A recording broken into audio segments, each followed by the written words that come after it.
clicking pictures. At least they didn't have a kid with them. Too many times, Graham had been forced to intervene when someone tried to shove their child on the back of a wild animal. Not a lot of things made him angry, but that always managed to send his blood pressure sky high. "He's either going to kill you or date you," Graham warned. "He's got emotional problems." They were utterly oblivious, which was exactly why Moose Springs had one of the highest rates of human injuries by moose encounter in the entire state of Alaska. Not the animal's fault either. Still, if one of these days the bull moose with a crush on Graham's truck ended up hurting someone, a fish and game warden would have to come and either relocate Ulysses or put him down. Neither of which the moose deserved. "Take a picture of us with him." The woman's eyes widened with excitement as her companion continued an endless series of selfies with the oblivious Ulysses in the background. "Hard pass on that. Okay, Ulysses, take a hike, lover boy. You'll have to come back another day." Graham clapped his hands in warning. He and this moose had known each other for a while, and they'd come to an understanding. Graham wouldn't use rock salt pellets to drive him away if Ulysses didn't trample his customers. The moose stared at Graham in disappointment, glared at the strangers, then grudgingly moved along. The couple muttered in equal disappointment, but Graham's sympathy was with the moose.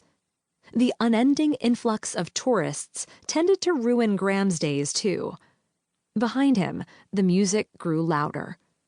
Someone must have discovered the volume button on the back of the jukebox. "I'm going in there," Graham said cheerfully at the couple as he turned to head back into the diner. "Try to make good choices." Visitors to town rarely did. Walking into the unmanned and packed diner only proved Graham's theory. When Graham opened the tourist trap, he'd meant the whole thing as a joke. He'd never wanted to sling burgers for a living, much less own his own place. All he wanted was to eat free cheeseburgers behind the counter and choose whatever he wanted to watch on the television in the corner. That, and a way to pay his bills while not having to answer to anyone. For some reason, being a yes man just wasn't in Graham's genetic makeup. Unfortunately, yes was the word he said most often these days, followed by asking if someone wanted fries with that. When Graham turned the tiny rundown pizza joint down the road from Moose Springs Resort into an equally rundown one-man diner, he assumed it would be the type of place where only locals would eat. The last thing he'd expected was for any of the wealthy, entitled tourists to actually go there. With 3 things on the menu, it barely counted as serving food. Graham had a beer and liquor license, but he refused to make anything that required a blender or a master's degree to remember the ingredients. There wasn't even a sign above the door, just the shadow of wood paneling once covered by plastic letters spelling pizza.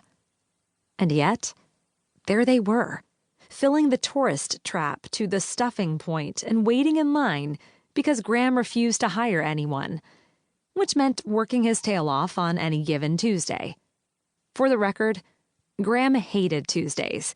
They always ended up more trouble than they were worth. In his defense, there had only been a couple of people in line when he'd gone outside for his break. Graham hadn't planned on having to shoo away a perfectly innocent moose from his romantic aspirations. Now, there were 3 times as many customers, with the line running all the way to the front door. With a deep sigh of disappointment in his establishment, Graham scrubbed his hands clean and took his place behind the counter. Purgatory was located somewhere between the flat-top grill to his right and the fryer behind him. "You abandoned ship." From his spot of dubious safety behind his counter, Graham looked up at the familiar voice. "Even prisoners get time in the yard, Elle." Graham winked at the woman sauntering toward him. "I almost stayed out there."